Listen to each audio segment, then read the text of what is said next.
And it seems like we're live, guys. What is going on, everyone? And welcome to Sunday's rendition of the TXR podcast.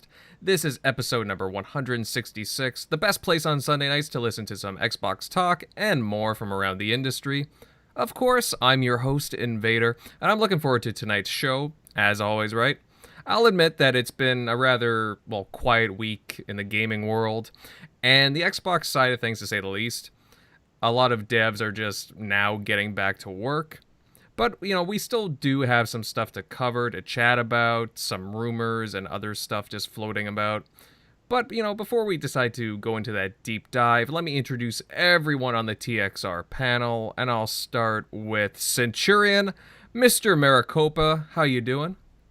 Maricopa County in the house. Right. What is up, everybody? Straight up, apparently I live in the red zone out here, but no, it's honestly been a great week, man. I work way too much, don't have enough time to do anything but work and play a little bit of gaming when I can.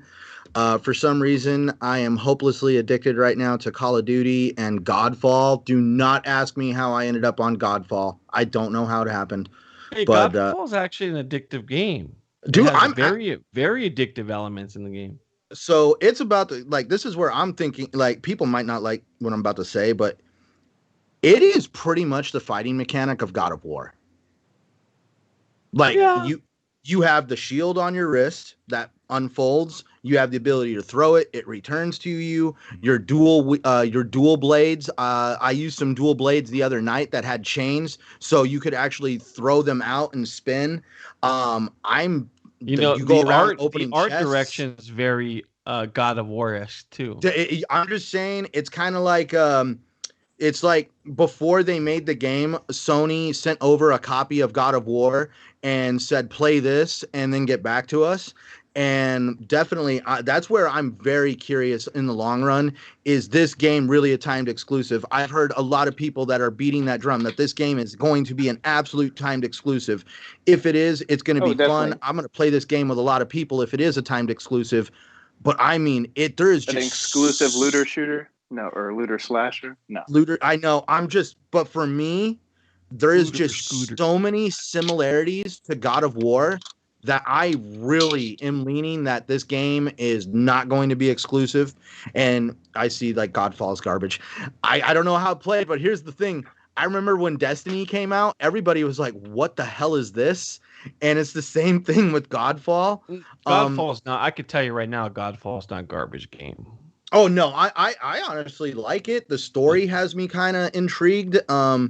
It's a very beautiful game. And the one thing I will say that I like is that even though it is an online style game, it's not like Destiny where there's things that you need to get people together to do and stuff. It's actually more for a person that wants to get in, that really hasn't had much time spent in online multiplayers. Does that make sense? Yeah, that makes sense. So. All right. That's what I've been doing. No, that's pretty cool. I was considering getting it, for the PlayStation 5, but that's right. It was everybody's referring to it as God awful instead of Godfall. I hear everybody every time I say Godfall, you hear people make God awful jokes. You're like, oh man, Dogfall. I honestly like it. I'll be honest, it does look like it's a very colorful and good-looking game in my opinion, and I wouldn't mind trying it out. I'm not a detractor of it. Did you kind of like yourself, Canadian? How do you feel about slashers where you actually have to bust combos? Did you ever play Monster Hunter? No. Yeah, come on, man. Have you ever played Ninja Gaiden? Come on, man. That's because it's kind of like when you fight, an enemy has a health bar, but there's different stages to the health bar. You can wear an enemy's health bar down to where they're weakened, and when they're in a weakened state, you can actually use a heavy blow, and if you pull a heavy blow on them at the end of the combo, you'll actually disintegrate an enemy with a full health bar. So, I mean, if you know how to use the combo system and actually, figure out the fighting mechanics, there is some skill involved. Otherwise, you could run up to an enemy and just get your ass whooped because you didn't understand the enemy's weak points or what combos to use against that enemy. Combo breaker. All right. They'll break your combo. They will. Like, if an enemy breaks the combo, it'll throw you back. And all the enemies will just start leaping on you as you're trying to get up off the ground. Well, I mean, no, I played some of those games before. I'm interested in playing them, so I might give it a shot. First, I do really want to complete Demon Souls before I get into that, so that's going to take some time. Thankfully, there aren't too many big titles out at the moment, so I do plan on being that soon. Moving on down the list here, Shockley Buddy, what's up, dude? Not much. Finally got my PS2. Yeah, that's right. PS2 custom modded. Got a SSD in the expansion bay. Got 256 games on there, and outputting at 1080p. And this PS2. I don't know how I got it to look this good and crisp like they actually use, because they used 480i back then. So it was all interlaced and, if you know what that means. Shock, where do you find time? Where do you find time to play all these games? I can't even play the games on my Xbox. I mean, I'm not going to play all of them, but I you like having them. Okay. Well, I curated like a lot of the JRPGs that are on there that have never been gone anywhere else are locked there, like Xenosaga. So I do mean to get to a lot of those that I totally missed, because back then I was playing a lot more like, GTA back in like middle school, early high school back then. So wasn't playing, Xenosaga 3 was not on my list back then. So. But I did get that Satiator. I also posted a pic of, which is a board that slides in the back of your Sega Saturn. No mods required. Slides right in the back where that memory goes. And you just play all your games off SD cards. I did just get that as well. But I'm loving being able to play it right off my PS2, outputting at quality that matches the PS3's emulator, or, when it was backwards compatible. That's pretty sweet. All right. Yeah, no, it does look like, because I think you posted that in the... I think I posted a pic in the, Yeah, I didn't get a chance to really look at that, but from my side, it looked pretty cool. All right, moving on further down the list here. Jeremy, my American brother, what's happening, dude? My Canadian brother. Soon what's to going be on, Canadian man? brother. Oh, that's funny, Shock. Yeah, I mean, you guys know tonight's gonna be probably my last show. I know some of you heard that shit before, but I think tonight's, the last line.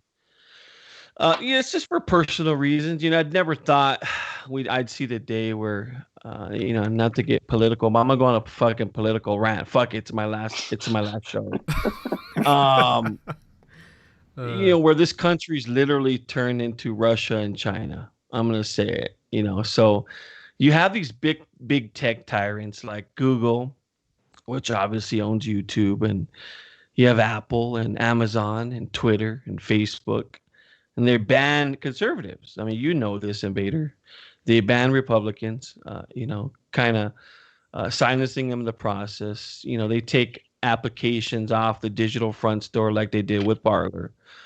And they permanently suspend accounts so they can indoctrinate some more liberal goon ideologies and to manipulate people further, I think. But allegedly the Parler application incites violence as well as the president and other people that got banned. But let's say hypothetically it was true for a minute. How is this any different? And we spoke about it a little bit before the show, but how is it any different? And how is it like a country like Iran still has a Twitter account? A country that chants death to fucking America, they still have a Twitter account, and President Trump does not. How is that possible? Or somebody like Sidney Powell, or I can just go down the list, but I'm not. But it's just frustrating, And then you have people like, the congresswoman from Massachusetts. I forget her name. I think her name's like Alana something. Elizabeth Presley. Warren? Did you say? Oh, governor. Sorry. Yeah. I think her name's like no. Alana. I was talking about the senator. Never mind. Saying how there should be unrest in the streets. All that while cities burned and they were looted and destroyed. I mean, you've seen the pictures and videos across the nation, but or a soon-to-be vice president fraud, Kamala Harris telling protesters, what did she tell them? That they should not let up, and they're not gonna let up. It's just stuff like that where I can just go on and on. The double standard and hypocrisy that just runs rampant on social media, I have a problem with.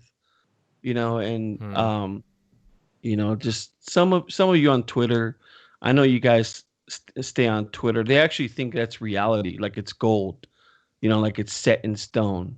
But when sometimes, it's far from the truth in a lot of ways. I just wish people, they did their homework on it. I wish people are more mindful of what's really going on and look into the other side of the truth. When I did investigate, not to go on a rant, but again, when I did investigations, there was always two sides to a story, and sometimes those sides weren't clearly defined. Sometimes they're just not. So, what do you do when that happens? You have to find the truth. You have to do your homework. You have to look. You have to dig into things. And I just wish people really dug into things and looked for the truth. But it just really makes me upset where this country is right now. And people should be upset too. But let's talk games. Let's talk games. No, let's talk games, and that's where I just wanted to say, it's kind of like what we see every day in games, man. They're like, I'm the one that'll say it. There is a double standard when it comes to Xbox. We are all used to seeing double standards.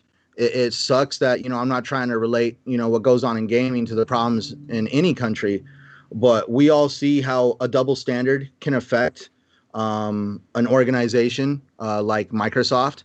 And definitely when it comes to double standards, that's where I feel like that's why I still want you here. I'll put it out there because, at the end of the day, that's why the people, the fans, the community, the neighborhood, as I call it, come here every Sunday. Tune in to anybody here that has a YouTube channel, because honestly, the people out there, they do have minds. They can kind of see it with their own two eyes, and that's why they tune into people like us. Definitely, though, it really sucks that on Twitter or any real big platform, you're gonna have a very loud vocal minority, and I don't care if we're talking politics or potholes in the street. It's kind of funny. The loud vocal minority is always the one that seems to drown everybody out and kind of make the problem sometimes a lot worse than it really needs to be. And it's really tragic that the things that went down to cause everybody to feel this way. You can already see that how just events like this can cause division with people and make them feel emotional. And that's where I've just been wanting to say we all need to to basically stop and in a way unite and support each other regardless of a difference of opinion. Because at the end of the day, I think it's really interesting that we're all ready to go to war over these governments and divide ourselves when it's just really honestly, the governments of the world really make up a small population of the true population of the world. And us, the people, no matter what country you're in, we all need to stick together and support each other. Well, Centurion, just to add on to that, actually, first, Jeremy, of course, hey, I'm always going to respect your wishes or anybody on the show. I respect it. I respect it, sadly. Of course. That's where people need to realize that look at how he was not even in Washington, D.C., and he was affected by this. And that's where I have to agree with the experts that like this whole situation has created a very large situation. Yeah, and I just want to say that, again, I respect everybody's wishes, and Jeremy, of course, you're always welcome to come back, brother. This is why I have always pushed for alt tech for my own content. I outsource it to places like BitChute, Minds, there's Odyssey. Like, there's all kinds of other platforms that you can use besides the main ones. Obviously, as far as Twitter goes, Right. the alternate sites would be Parler, which again, like, is gonna get hammered soon by Amazon, unfortunately, but it is a really, really fantastic site. It's a nice alternate as well. Even Gab, I know Gab has gotten a lot of crap before, but I mean, these are alternate platforms that are growing, and people need a voice. And even when it comes to just being a content creator and sharing out your videos, it's important to branch out, because again, YouTube, again, like, okay, it's the big fish, for example, but if you really want to expand your reach and grow your audience, go there, because you don't want to put all your eggs in one basket.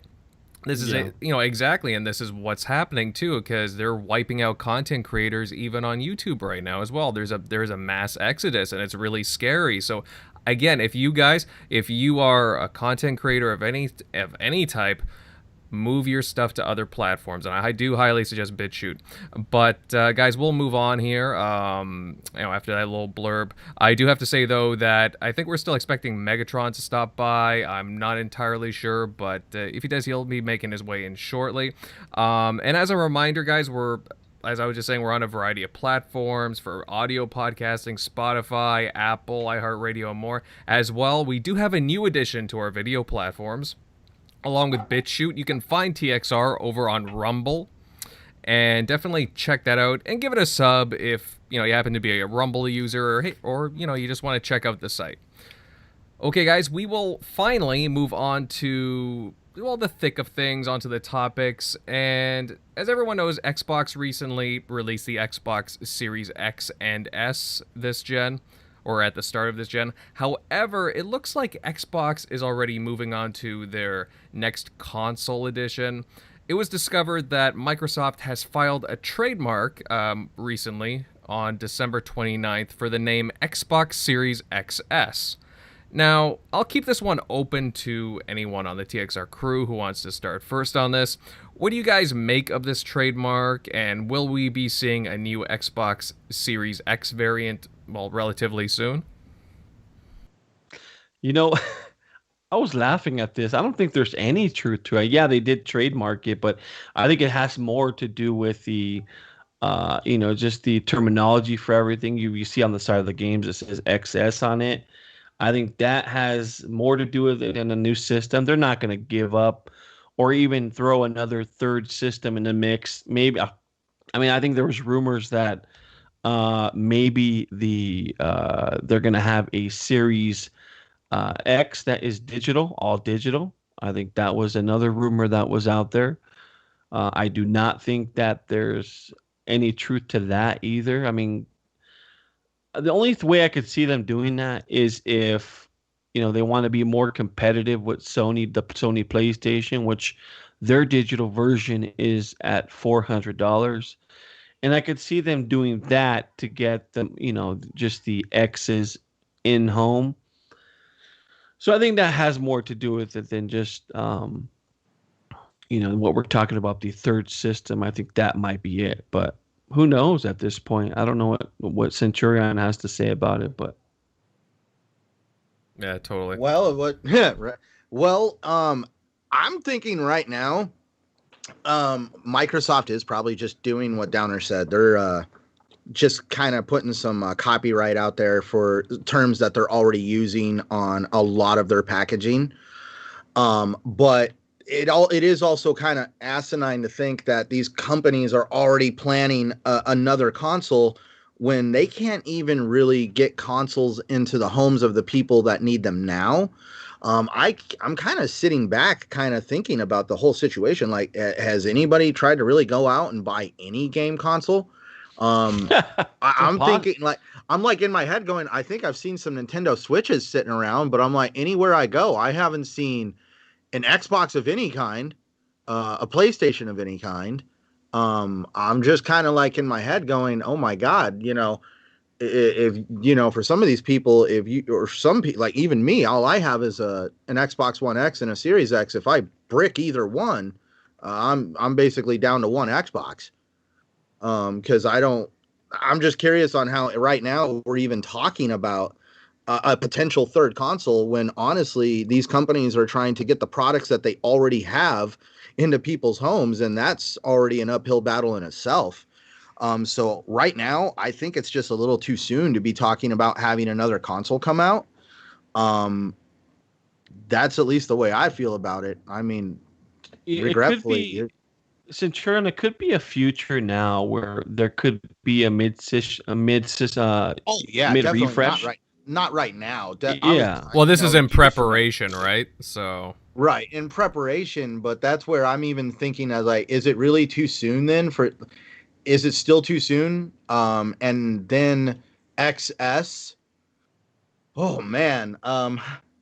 People were beating that the confusion band drum there for a while, so I'm kind of curious on how people would feel that now we have a console that has X and S in the name. Like, because you already see you have the Xbox Series X, the Xbox Series S. Now you're going to have the Xbox Series SX. I don't know. At that point, it does start becoming a little confusing, I guess you call it. And I don't like saying confusing, but at that point, I mean, you're almost like, playing head games with people like tongue twisters.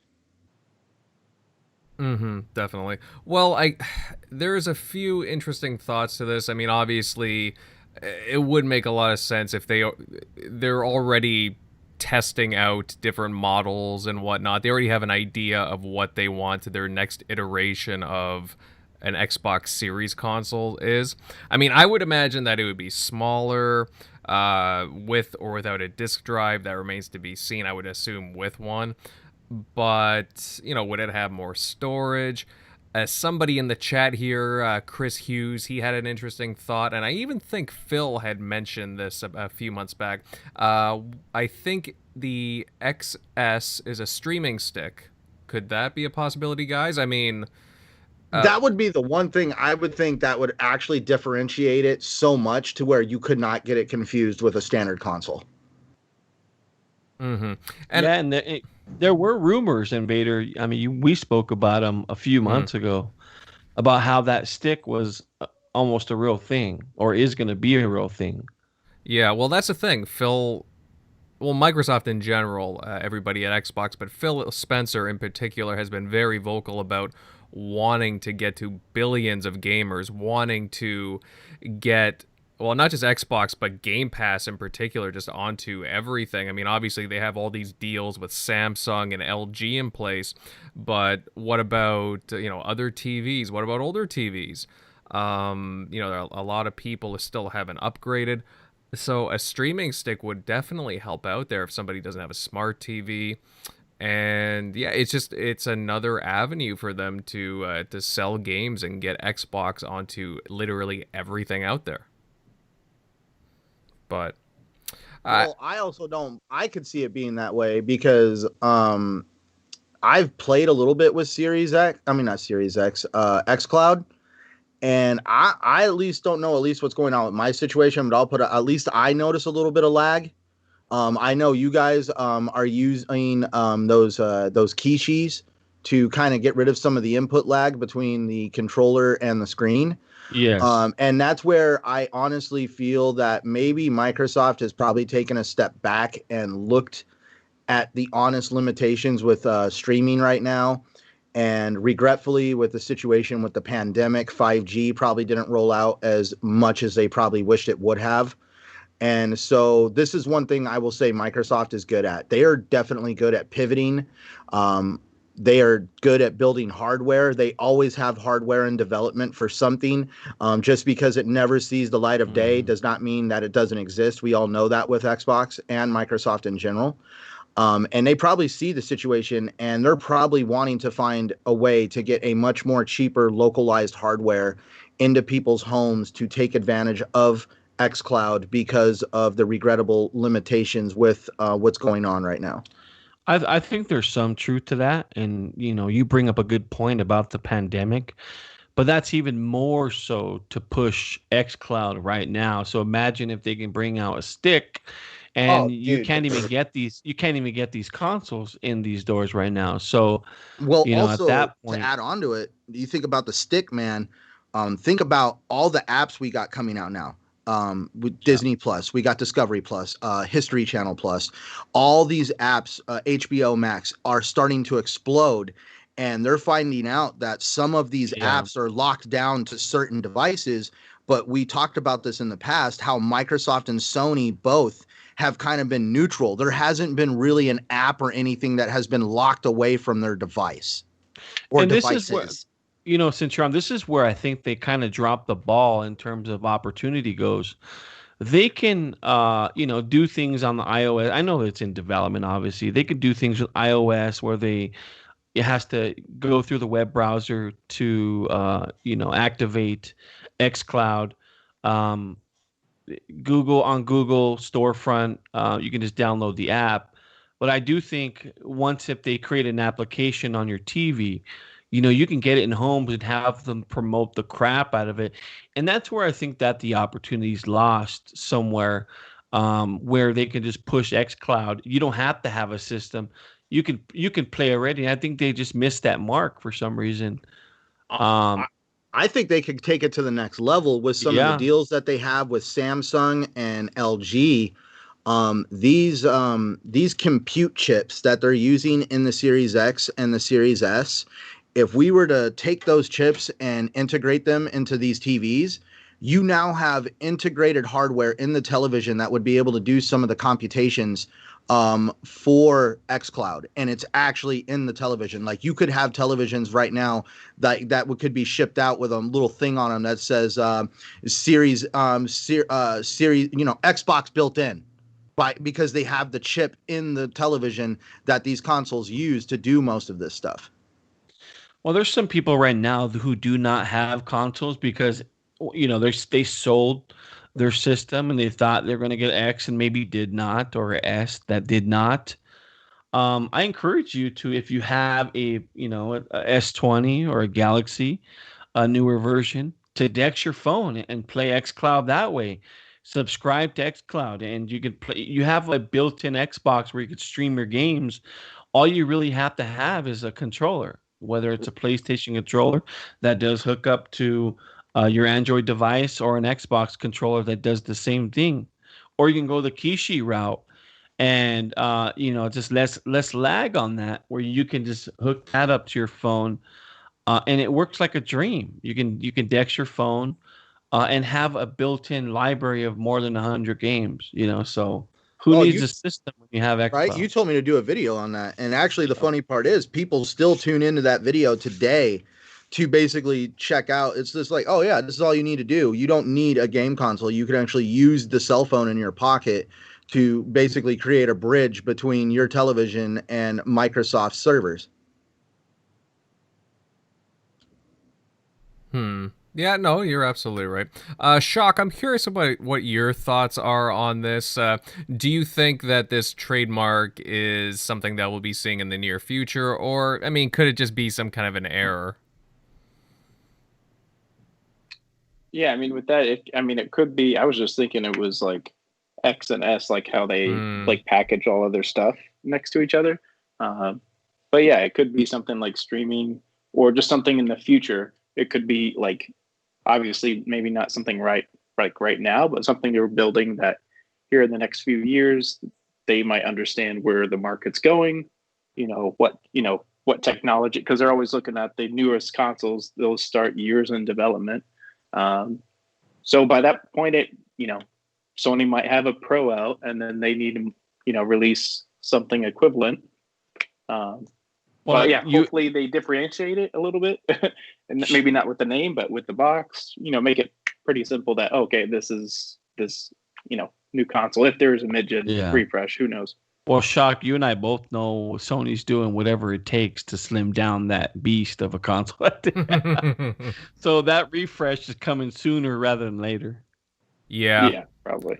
Well, yeah, the bloody thing reminds me of a surfboard, for crying out loud. Like, look at it. I What, the thought, PS5? yeah, I mean, I don't mind it. Don't get me wrong. I mean, I like the games that it plays and so on. I haven't had any issues with it, thankfully. But I have it. I'm sitting right across from it, and it's like just the way that it's kind of spread outward because of the vents. It just reminds me of a surfboard for some reason. Speaking of the PS5, did you guys hear about the black ones? What do you mean? All Sure, I've what seen were happened? mock-ups. Oh yeah, I've heard about those ones. All the black ones were canceled. The company decided to basically, apparently, their website had issues selling them. And like normal fashion, the people that think this stuff out started sending death threats to the company because they didn't get one. And what did the company do? They shut down and basically pulled back all the pre-orders and canceled everything. Wow. Jeez. Hey, what happened to the PlayStation 5's break-in? That news kind of just went away. If you think maybe because they're not selling systems anymore. No, they released an update. It's kind of funny. Yeah, PS5's bricking. I think there was something going on with the software. And I've seen some videos on YouTube and Twitter about for some reason people really watch these consoles very closely, and all of a sudden people were talking about how the fan started sounding different in the PS5 compared to what they were used to. So they're thinking that Sony in one of the updates actually started picked up the fan speed. And they've made, because I remember I turned on my PS5 the other day and there was a big update. I mean, it took a few minutes for it to update. Yeah. So they definitely changed some things. I think it was the fan in combination with the disk drive being activated, correct? I haven't had issues with the disk drive. Yeah. And I've been playing I don't have a Godfall disk the drive, entire so. time on disc. I heard a few different things. Like some people popped it open and there was like this little sticker that was like hitting against the fan that would make the noise. Otherwise, yeah, there's a whole slew of different reasons. I don't know. Actually, I need to start using my PlayStation more. I need to take advantage of PlayStation Plus. So they got some pretty good games on there right now. So I have a confession. For the first time ever since the PS3 era, I actually bought into the PSN network and got PS Plus. Wow. That was literally 2-3 weeks ago. I bought a year of PS Plus for $30 on CD keys, and I was just like, man, I don't know. I haven't ever done this. This doesn't feel right. I would say with the PS5, it might be worth it right now because they Oh give no, you I all saw that those library. games for I free. saw that library definitely. Yeah, With the PS Plus library is like really good. So That's The why I ones, was not like, just I'm the gonna get ones some that use out of monthly, this. but the collection. yeah, that's it. There's a bunch of games in Yeah, there. the collection. Yeah. So the They were difference banning people between because of that too. the Because people were difference selling their account. between difference between Xbox and Xbox Live and the PlayStation Plus games that you get is you actually get to keep the Xbox games.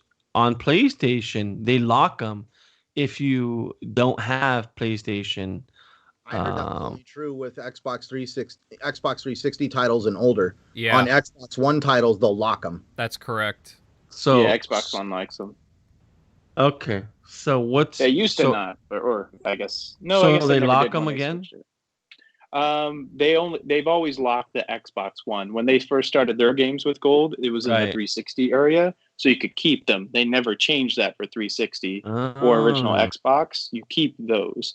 But Yeah. Xbox One, when they flipped and they were starting to like, hey, we're going to make our content newer, like PS Plus was at the time, but we're going to lock them just like they did. However, lately it hasn't been too great on Xbox One side, but Mm-hmm. Well, either way, guys, we all know that there will be some iteration, some future version of an Xbox Series console, like in the works at some point. So it just makes sense that they would start having trademarks making the rounds. Whether this is a thing or not remains to be seen, but it's still interesting that we are seeing some of these things pop up. Moving on, fellas, and for the last few years, Microsoft has been building up its internal profile. It's with studios, and they're on the hunt for more. However, it looks like Microsoft had high-profile targets very early on before the launch of the original Xbox.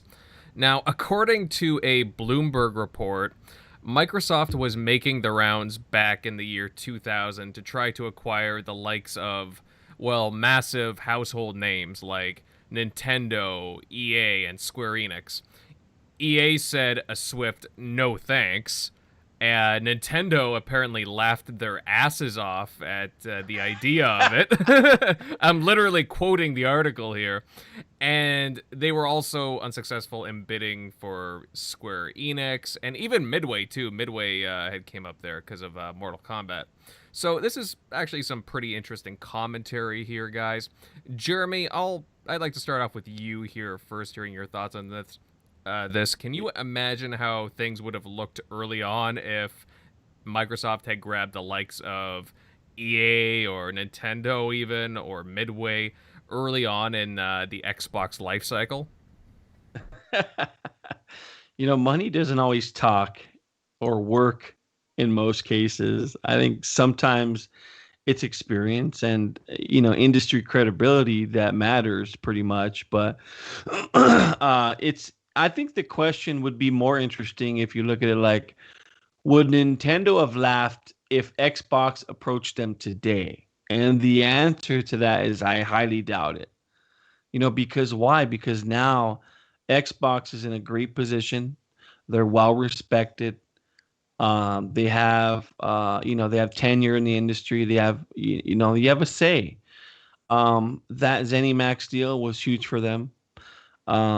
And people are taking notice. They're afraid. In a lot of ways, they're afraid of Xbox right now. They're afraid of Microsoft, and it's all for good reasons. It's just for the simple fact that they're a force to be reckoned with right now, and they can go out because they have the money and the green light to pretty much do what they want. And it all started with Minecraft, with the acquisition when they purchased Minecraft for what was it, like 2.4 billion or something like that. And I know for a fact they already got their money back on that deal because Minecraft has been it's been huge. It still is huge. It's a game that continues to grow. And they're looking for things like that, and Bethesda makes games like that, and they make games that people want and that people want to play.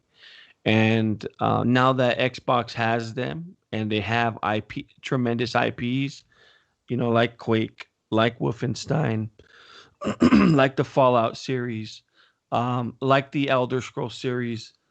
It's a good time to be an Xbox, and this doesn't even include just everything else that Xbox has right now. And I think Tim said it best. It's over 30 studios. I think it was that many. How many did he say? Off the top of my head, I think it's like just under 35. Okay. Under 35. Who can say that in this industry? Nobody. So we're going to get to a point to where, when you think about gaming, and it's going to be the same thing as, when you think of coffee, you think of Starbucks.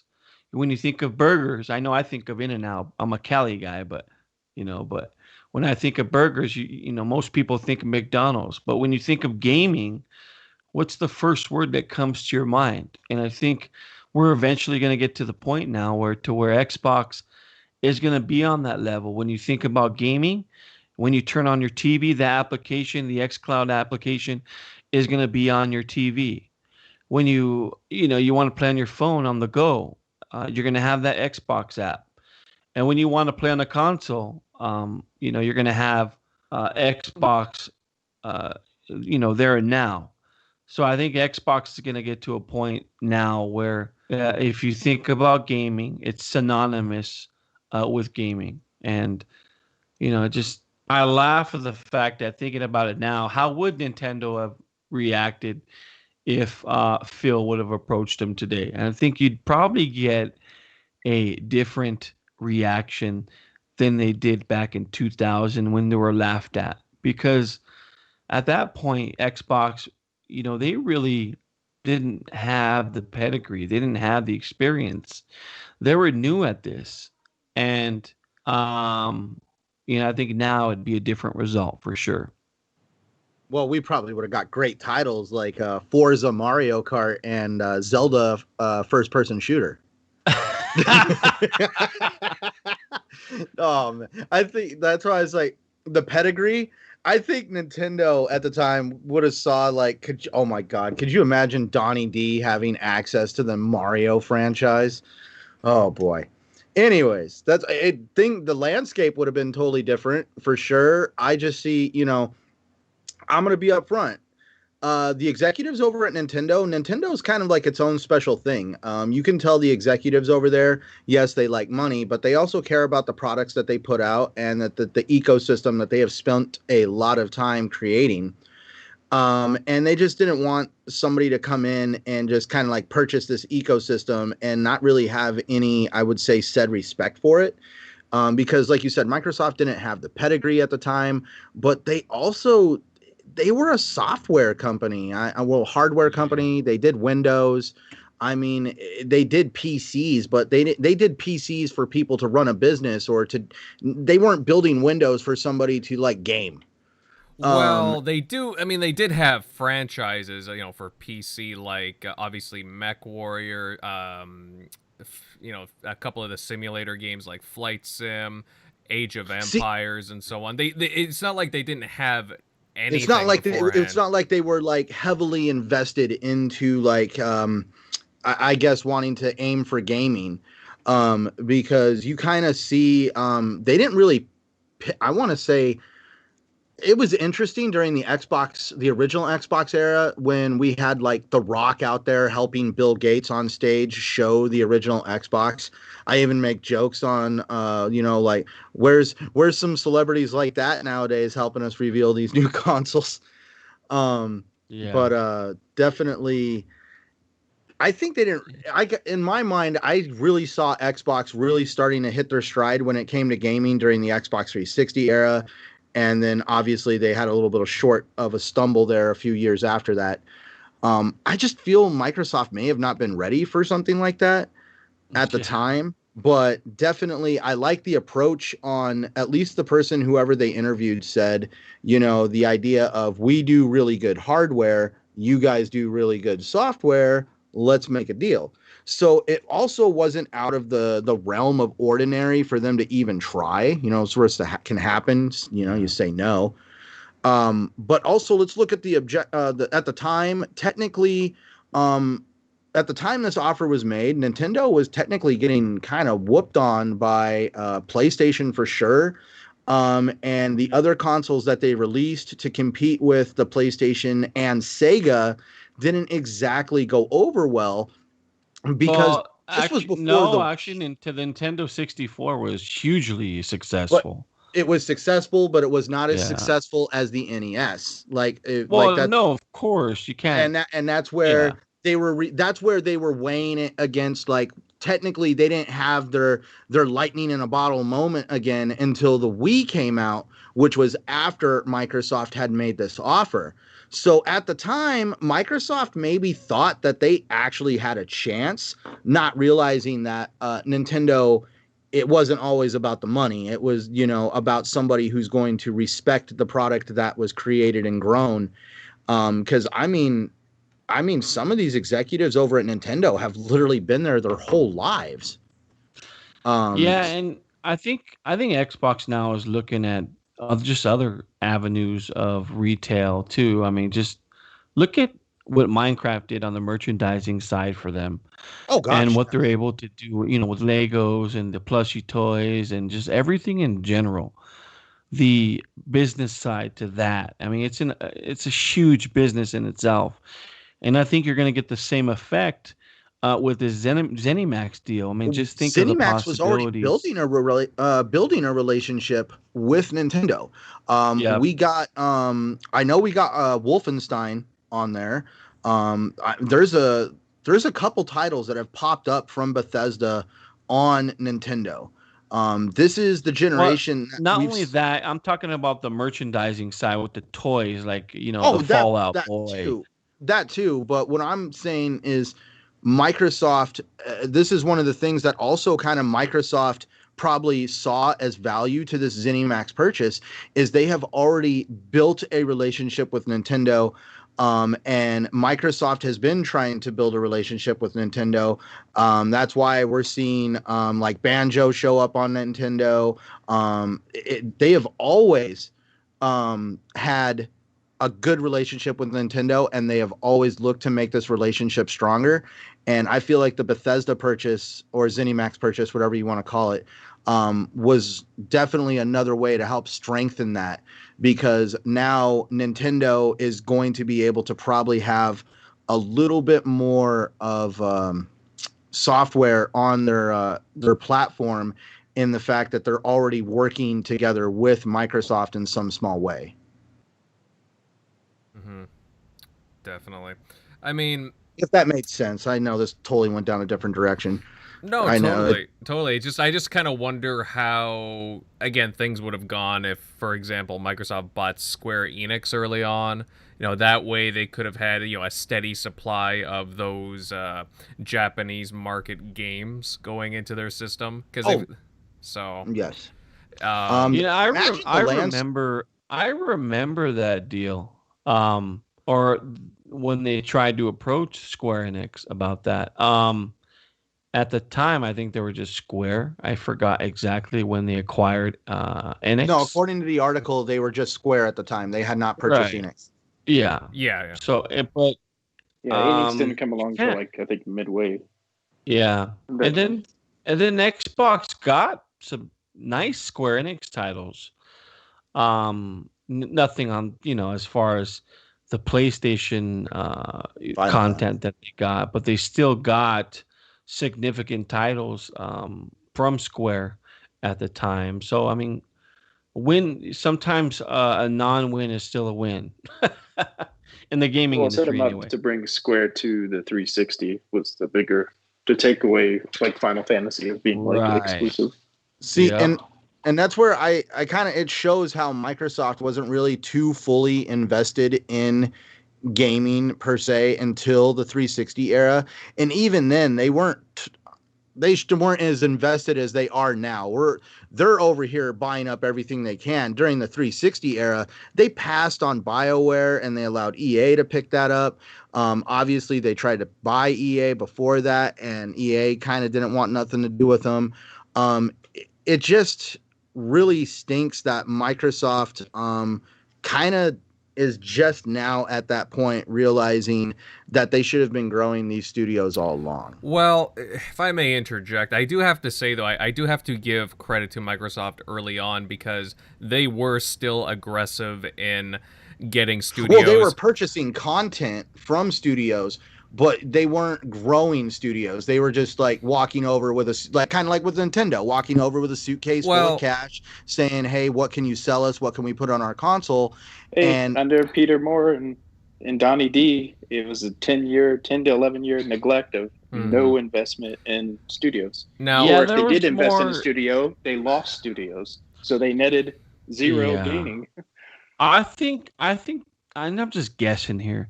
I think their thought process was let these companies create, let them, just stay independent, be the companies that they are without any huge corporation interjection, and we'll fund it. We'll publish it. We'll put our name on it.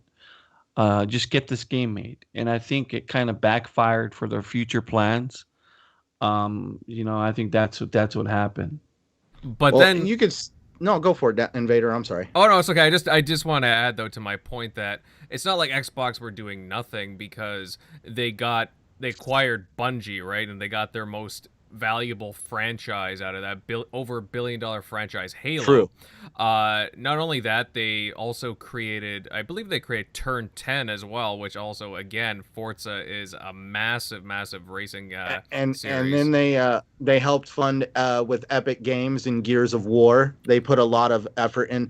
That's where I think Microsoft kind of got caught up and realized that they had messed up, was I think that's where they realized the big problem was going to happen was what happened with Epic Games when Epic Games made that decision that they no longer wanted to do Gears of War and they sold Xbox this franchise.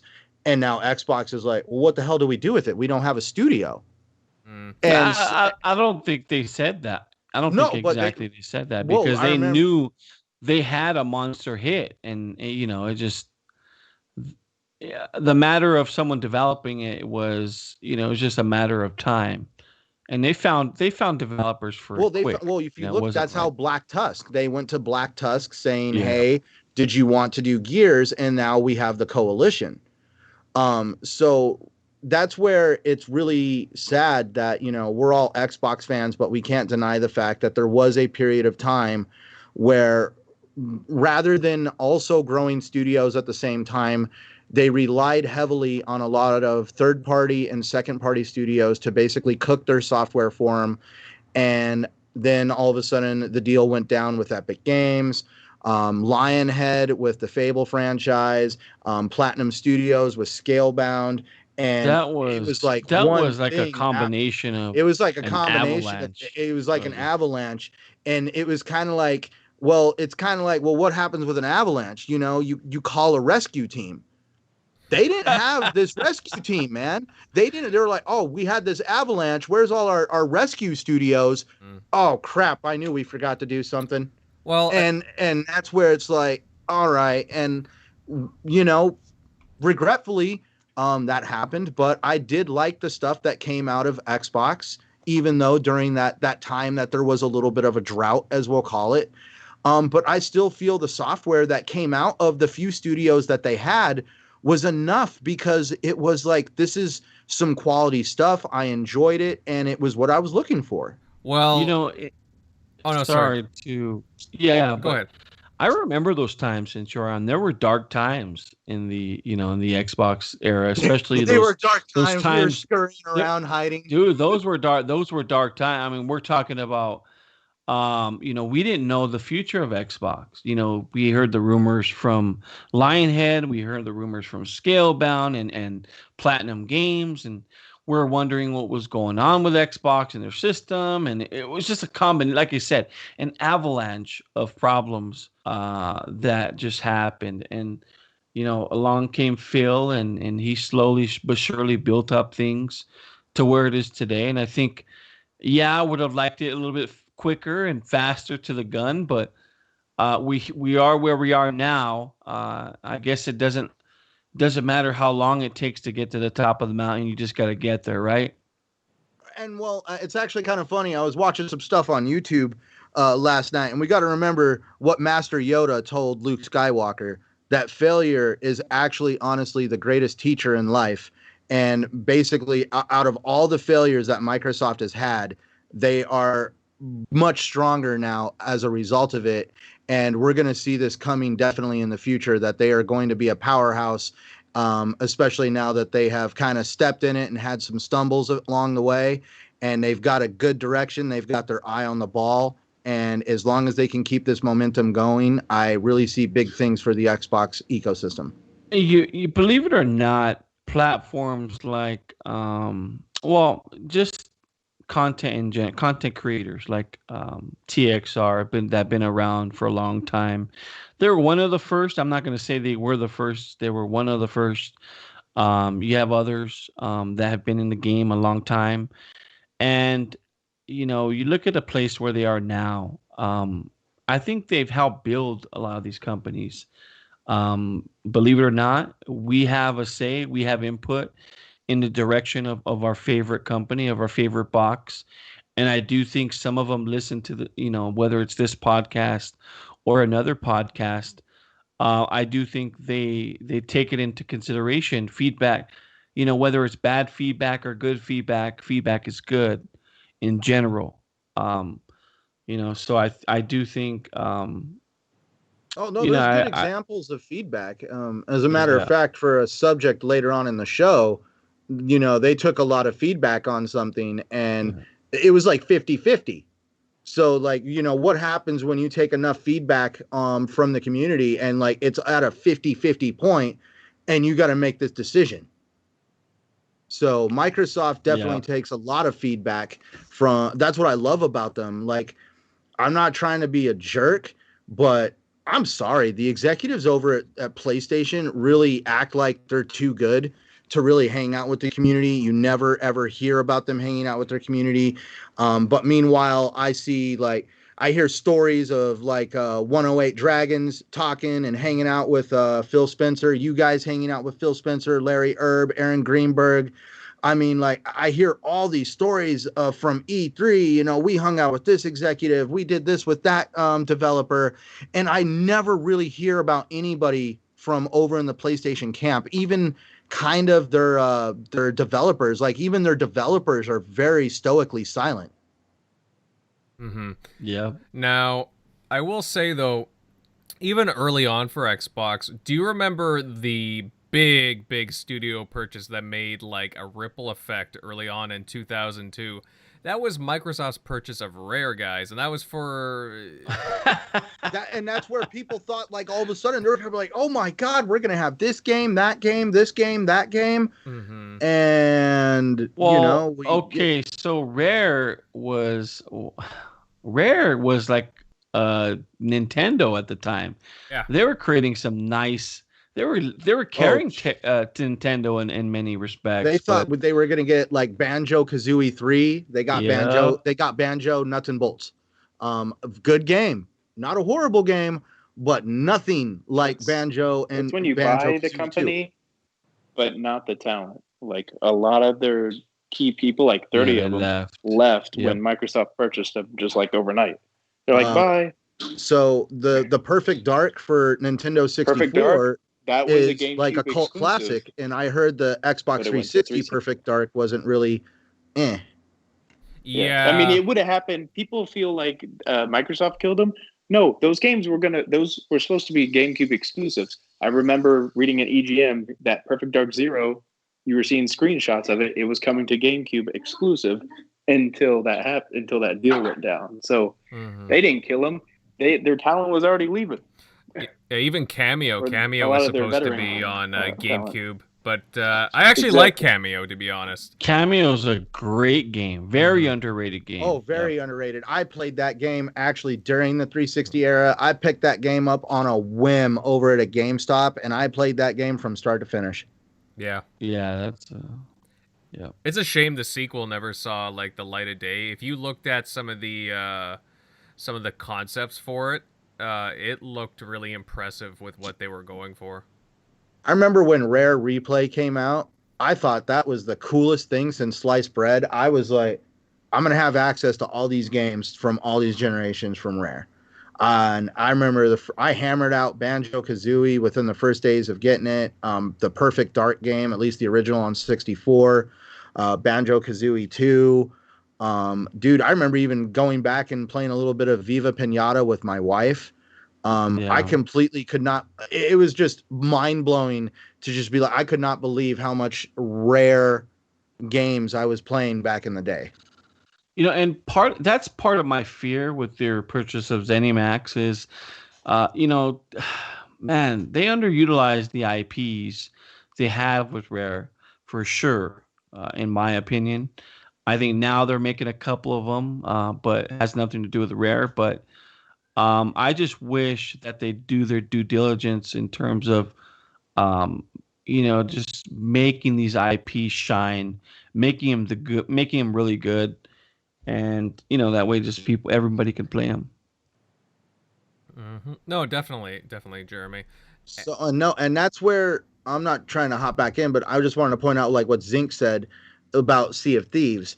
That is a big thing right there. A game like Sea of Thieves, in my opinion, I'm sorry, could really only exist on the Xbox ecosystem because I just feel that the community online is not there for PlayStation to take a title like Sea of Thieves and have it exist there.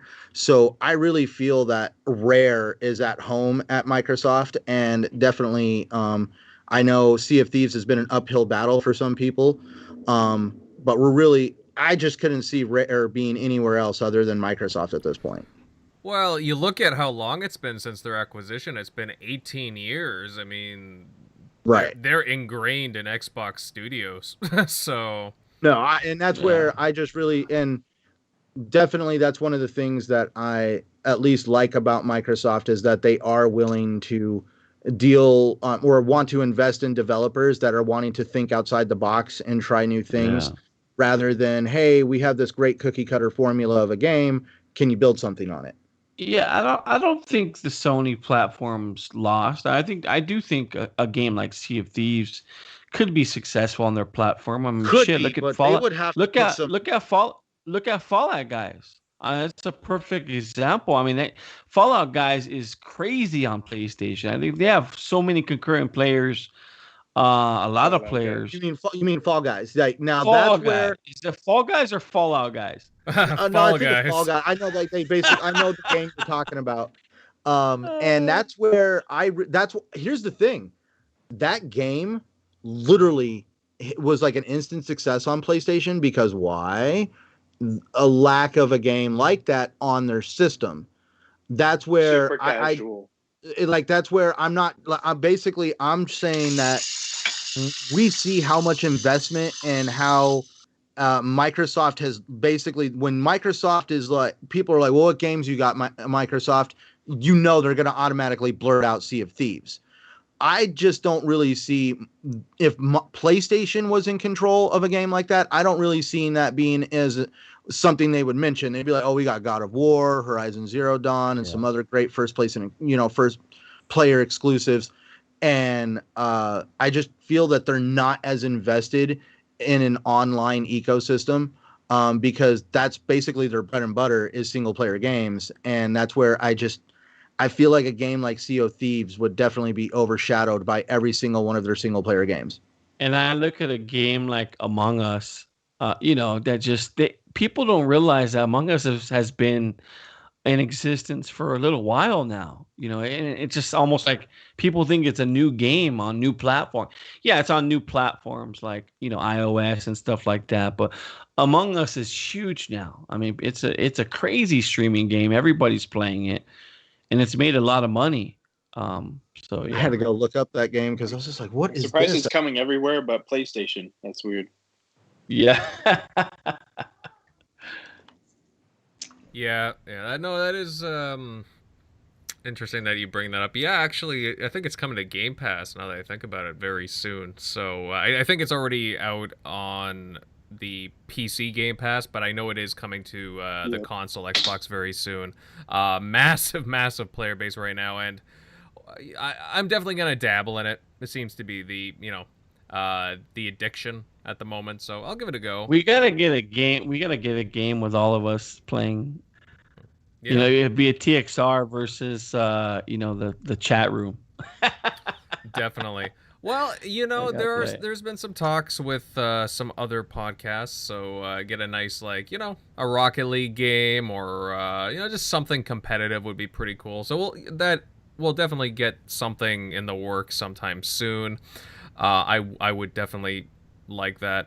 But yeah, guys, it's interesting hearing these comments made from this report, with Xbox's history of going after big companies, what their mindset was. So it's pretty cool hearing all that. Continuing on to some other news, and it seems like Xbox is interested in adding some new features to its controllers. An Xbox console experience survey has been making the rounds with some interesting questions, going as far to ask if users are aware of features on PlayStation controllers that they wish were on Xbox controllers. Obviously, not too long ago, we were discussing recent patents with haptic feedback. I think that was actually last week in an Xbox controller. You know what, Centurion? I'll start with you on this one. What do you make of this survey?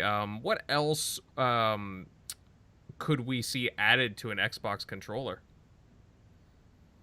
Oh, well, I did say it here at first. I really did. I really do see something like haptic feedback kind of being used more on Xbox's studios because to be honest, you've even agreed with me to really see the true advantage of haptic feedback or these triggers or blowing into the controller through a microphone. You got to play Astro's Playroom.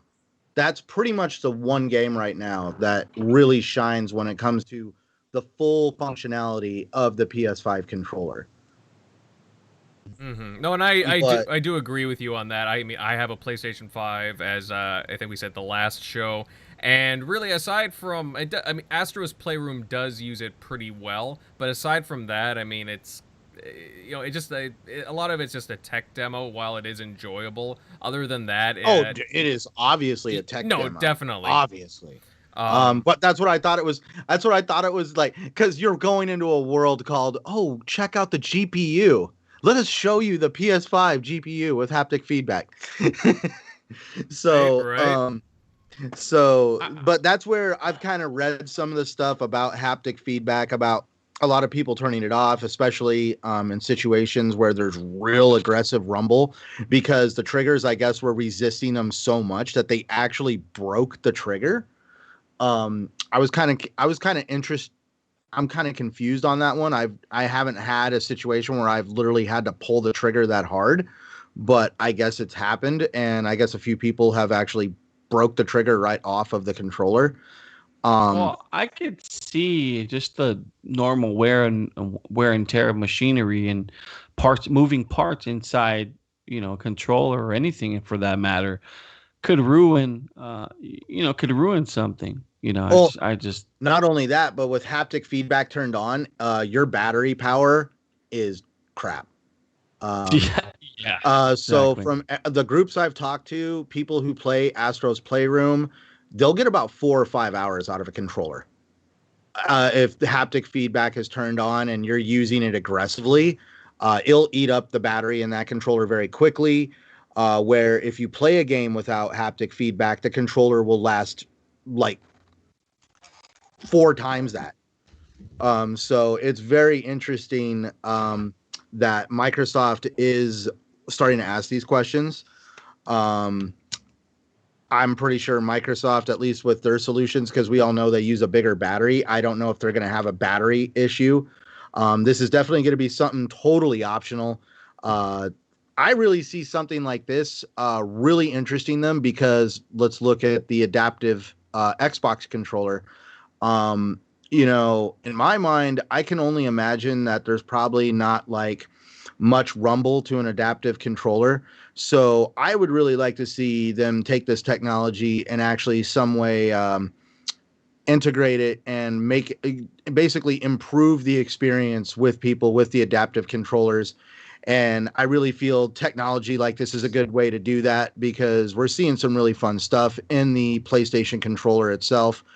And it really just goes to show how these companies are always taking notes from each other. When Microsoft came out and showed the Series X, wasn't it Mark Cerny or whatever his name was in the crowd, pulled out a notepad and started actually writing down notes while the Series X was being shown. So these hardware manufacturers or developers actually really love seeing the kind of stuff these guys cook up. This is competition. This is what drives the industry. Yeah. Yeah. I mean, since we're on technology, and I'm sorry if I cut you off, but no, you're right. I think it's really cool, though. I always said this needs to be on an Xbox controller. So I've been currently buying things that have been enhancing my gaming experience.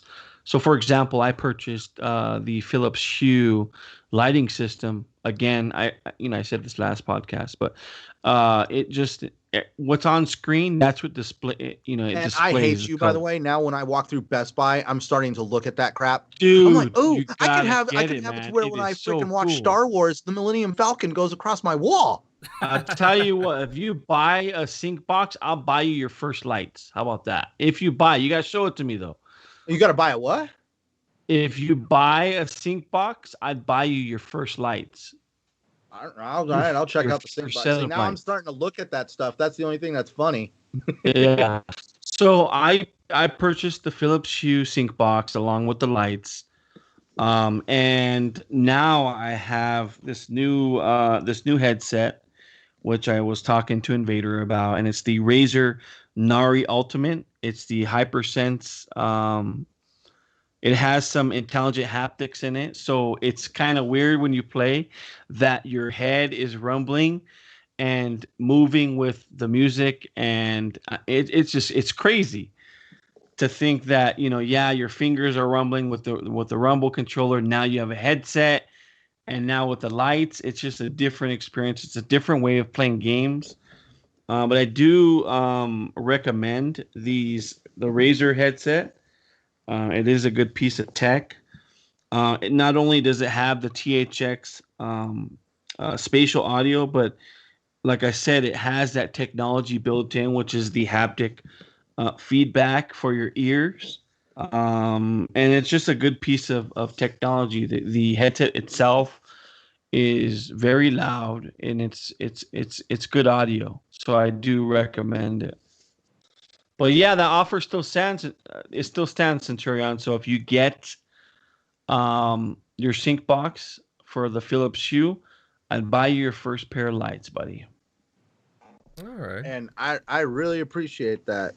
I am humbled. Really, thank you. Very nice.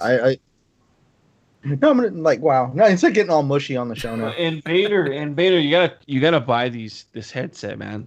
It's really good. Well, we're going chatting back and forth about that, and I am definitely in the market for it. I mean, anybody in the chat that can recommend me a very good headset, let me know. Just based on your own review. I got the SteelSeries 7X, the ones specifically for Xbox, because I got hooked on that little slogan of 24-hour battery life. Mm-hmm. I bought these things in November, and I've charged them twice, maybe 3 times. Wow. That's pretty good. I mean, they last forever. I'm a fan. I like the wireless. I mean, I'm sorry. I like the wired headsets. Oh, To me, they're just better audio-wise, and they're a little bit more reliable. Oh, I have my a wired opinion, headset but, for yeah. when, I have the Platonics that came with the Dolby Atmos code. Yeah. I bought those for that moment, but I am too damn ADD to sit in place for that long. I had to get wireless because I constantly I was in situations where I'd stand up and walk off and forget that I was hooked onto a wire and then pull the controller along with me like an anchor. No. Yeah, no, I definitely got to get a new headset. Both of those that you guys recommended, I have been looking into them for a few weeks now. Even the Lucid headsets, I've heard very good things about. Again, all of them. I've heard a lot about Lucid. Yeah. So, I mean, all of them are pretty penny for the more premium ones, but regardless, I mean, I do want a decent headset, but I'll continue to look into those. Getting a little more focus on the topic, though, would you guys consider having sort of like, well, actually, exactly like the PlayStation DualSense, would you guys want a mic built into the controller? Yeah, I mean, I don't know how Centurion or Shockley feels about that mic, but I really, really like the feedback. It's just a different experience, It's just I think it. I was just wanting to comment real quick, Downer, that I think that mic would work well because of xCloud. Having your phone hooked up to that thing right there, you'd be able to play online multiplayer in party chat. Yep, that's true. Mm-hmm. Yeah, well, that's why I think Xbox is really looking into this, because obviously if they're putting it into this survey, they've looked at the PlayStation controller, the DualSense 5, and they're like, well, hey, they got some good ideas here. It's possible. I mean, it's possible that they're looking into this. I'll even throw this out there. Could we see these features, or a couple of them, introduced in a hypothetical, but I mean, it's more than likely, an Xbox Elite Series 3 controller? Yeah, that's a great point, Invader, and I do think now with the the Series X and the S, I do think the Elite 3 is a real thing. I think they're working on it now as we speak, or at least the design and just the early stages of it. But yeah, I do think that's a good point. Mm-hmm. Totally. Shockley, buddy, could you see some of these DualSense controller features making its way to the next Xbox controller, whether it be a revised standard controller or even the next iteration of the Elite series. Yeah, I'm sure they'll probably have more of like probably some of the haptic. That would make more sense. Probably some if they did anything with the adaptive triggers, it'd probably be in the like next like series controller. But like what we're hearing right now with the DualSense is some of those are breaking, just because I guess you can only simulate so much, like in testing. But I guess some of the mechanics, because it's basically there to kind of resist, your press downs on, if you want to adjust it that way. But here, some of those are kind of breaking, so maybe they're, who knows? but yeah, if they did put it in there, they'd probably spend the R&D and like use like in those series controllers they usually use metal parts and not plastic, which I guess would probably help keeping any of those. From what I've seen with the mechanism, I think that's plastic inside that does the resisting for the DualSense, from what I recall. But yeah, I could definitely see some of those. Especially they'll probably see how it goes and how many studios really implement it, like third parties. I know COD has so far, but they'll probably see, because they did have rumble triggers before, and not many games outside of Forza really did anything with it. So yeah, you're right. Probably look at that. I like them too. Well. I like them, the rumble triggers. Yeah, it's nice to have it, especially if you're playing like Forza Motorsport, especially with like the braking. If you have some of those higher, or basically the higher difficulties where you take off some of the, I guess training wheels, I'd say, you can kind of feel more of the like, okay, I'm starting to like gradually hit maybe the side of the road with the, I guess what you would call it on the, before you go actually off road, you can kind of feel that tension, or that, not tension, but the rumble that's kind of simulating that similar tension. So in Godfall, they have a thing where when you basically R1 is a light attack, R2 is a heavy attack. In the R2, you can barely push the trigger and it will start to resist you. And that's when you'll see him pull the sword back and charge it up. And that's where you actually pull it past the resistance, and you'll actually almost feel like a click. It's weird. And when you get past that click, that's when you see him like basically swing that sword after you charged it up. So it's really interesting that they're actually using the haptic feedback, almost like it's almost like it's like the button has two stages to it. Does that make sense? That'd be cool on like Gears of War, where you're trying to reload and you're trying to fire your gun to it. It's jamming on you and you feel that jam. It'd be pretty cool. Yeah. Especially with something like the torque bow, you can feel the tension in the bow. I think that'd be pretty cool. But yeah, it's pretty cool that Xbox are getting everyone's opinion about this, the consumer feedback. And would you care if I added something real quick before we? Of course I see care. Something in the chat. I know. I want to. Oh, okay, fine. I wanted to holler at fun speculation real quick. I'm gonna come after you, Centurion, just for saying that. All right. No, I'm kidding, bud. Go right ahead. Well, I just see like with the conversation. So everybody says like the Bluetooth on their PC sucks. So SteelSeries headphones do not use Bluetooth. They actually, at least the ones I got and the ones I've been looking at, they come with a dongle, which is faster than Bluetooth. It comes with a wire, and you put the dongle on the end of the wire. And there's a switch on the back, and you basically let this dongle know if you're hooking it up to either Xbox or PC. And I mean, it's pretty quick. When I turn my headset on, it's almost instantaneously linked to my Xbox. When my other headsets take like 4 or 5 seconds to actually link up to it.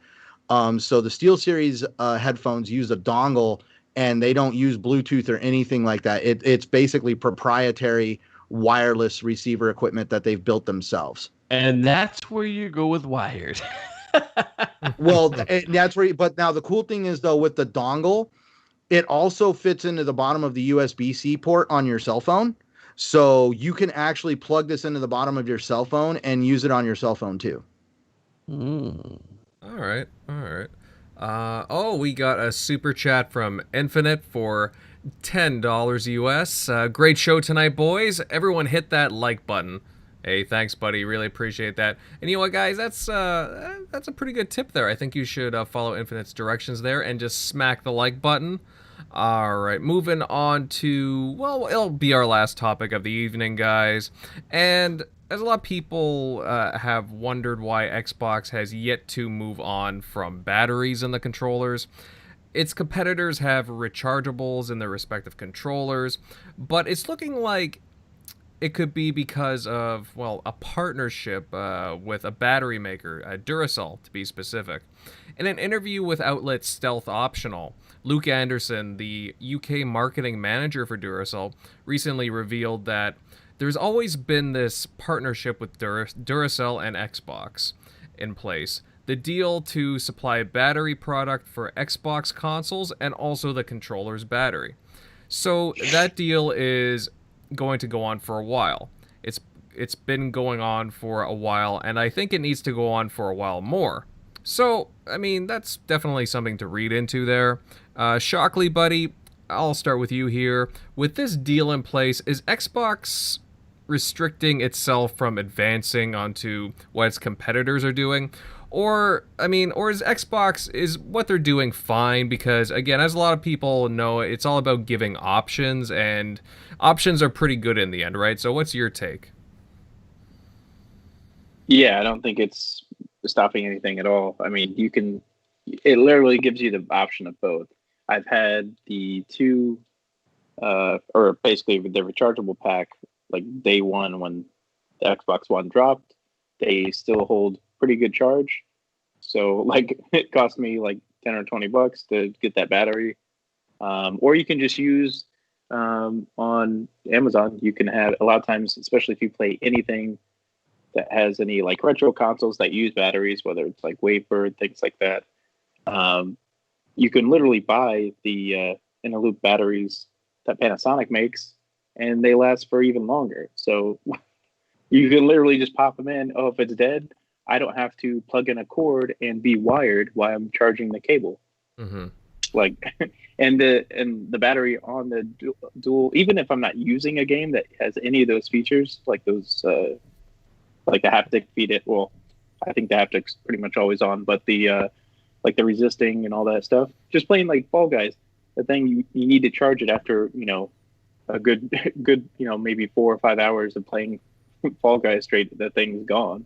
Or not even if it's just sitting there and I haven't charged it. I don't even remember the last time I even charged, like, I know it's the Elite Series 2 controller. I don't think I've charged that in like over a month. Like the battery's still going. And my other regular controllers, like the new ones for Xbox, they hold a pretty good charge, and I don't charge them very often either.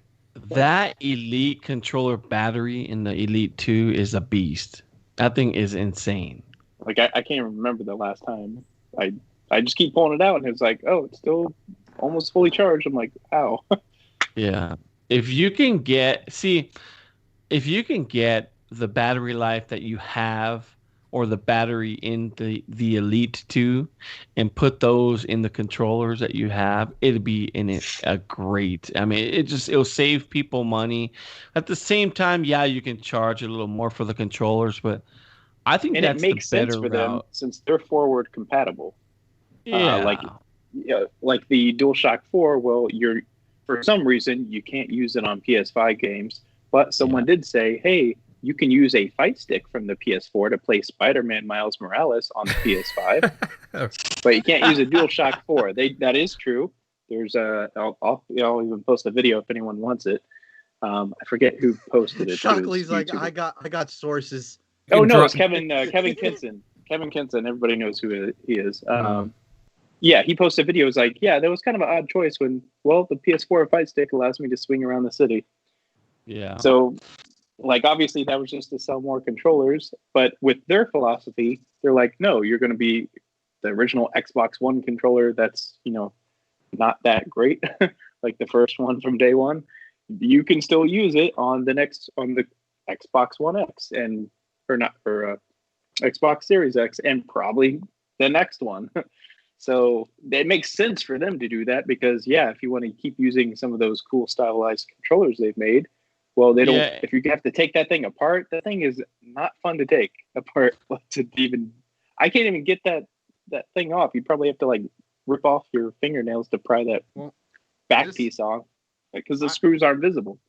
I also read an article from PC Magazine today because for some reason this has become a hot topic issue on where Microsoft gets their batteries. But so they talked about how Microsoft did a poll. Imagine that. They like to poll their fans like we talked about earlier. Mm-hmm. And they said that the community was 50-50 on this.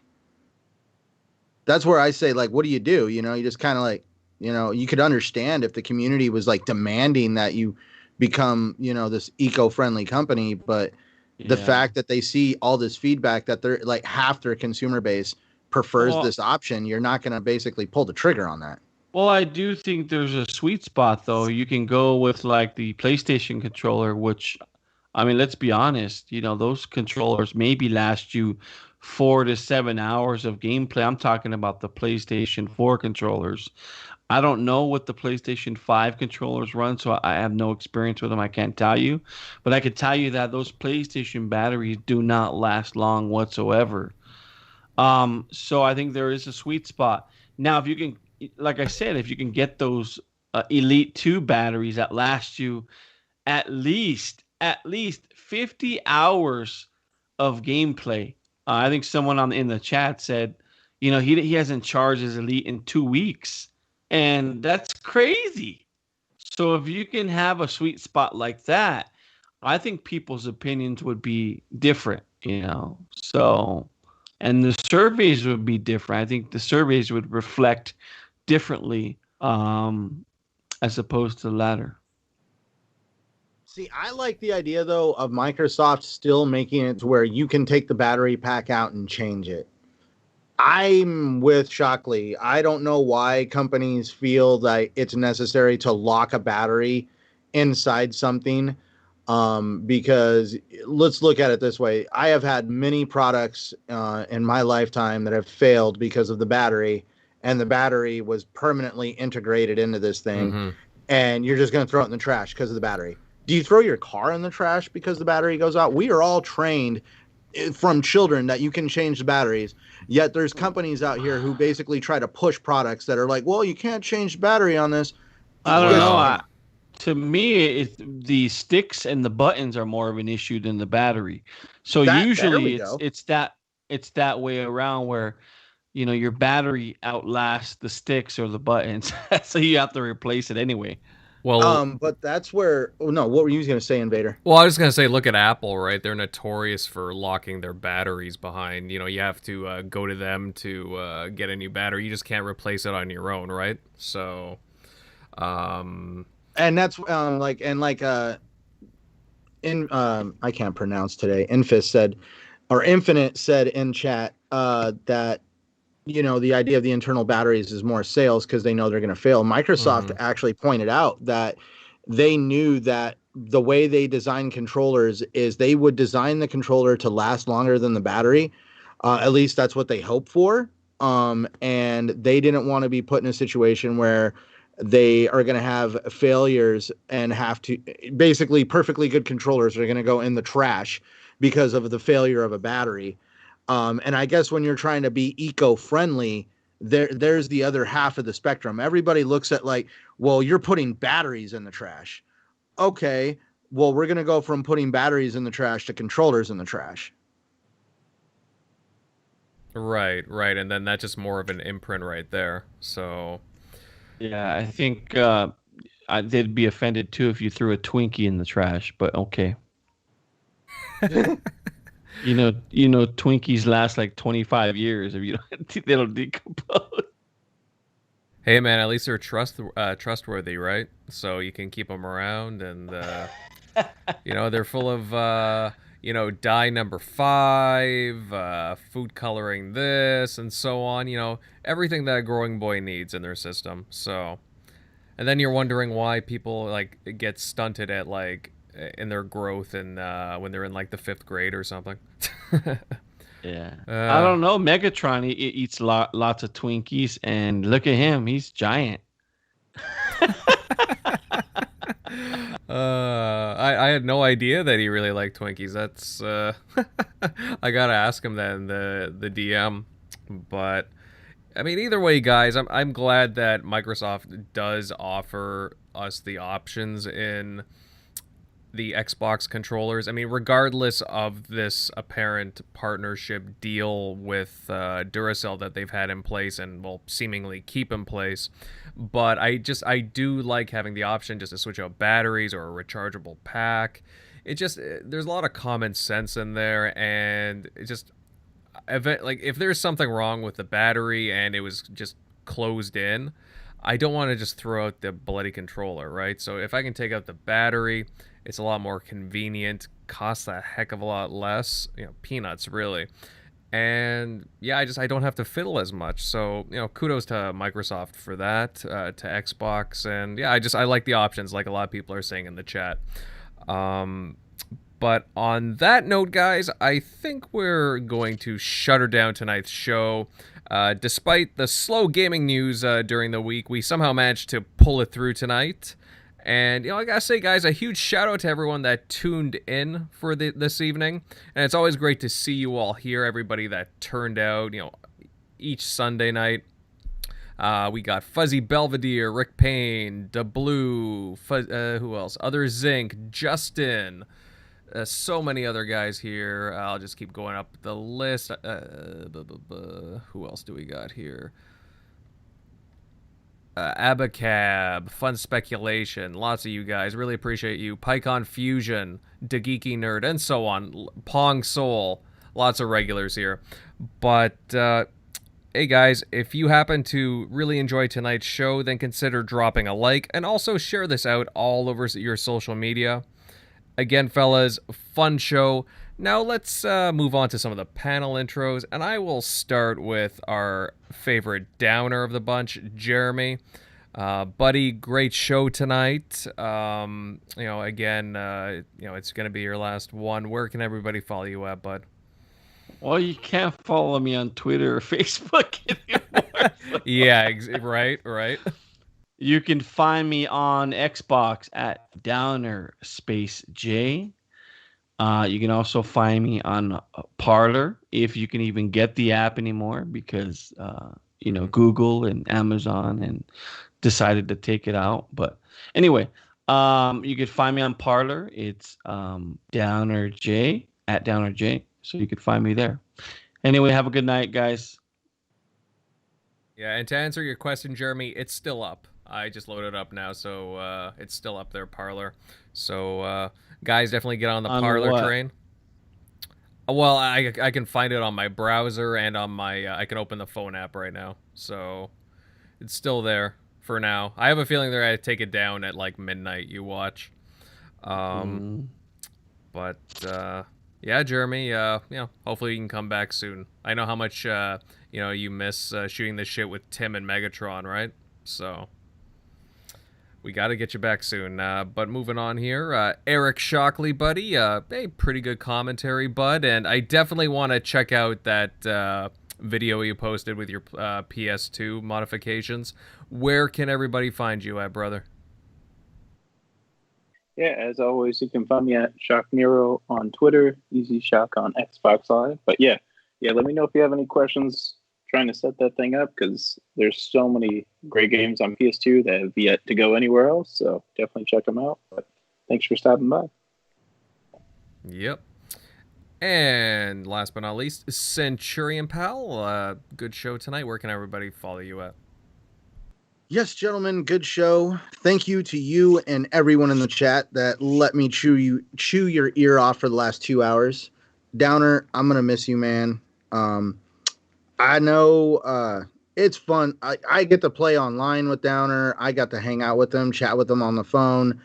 You're actually a very awesome individual, man, and you are going to be missed. So definitely keep in touch. And you'll still see me around. For those who want to stay in touch with me, like I hope Downer does, be sure to follow me on Twitter, Xbox Live, and YouTube at Centurion1307. You can also find me right here every Sunday night on the TXR podcast, and I'm on the Shop podcast every Saturday night as well. Yep. And to end this all off for tonight, this is Invader, and you can follow my content over on YouTube at Invader Gaming. Also, like Downer said, you can find me on Parler at Invader. As long as it's still working. I mean, freaking Amazon, right? But good night, everyone. We hope you have a fantastic week, and we cannot wait to see you next Sunday. Until next time, fellas,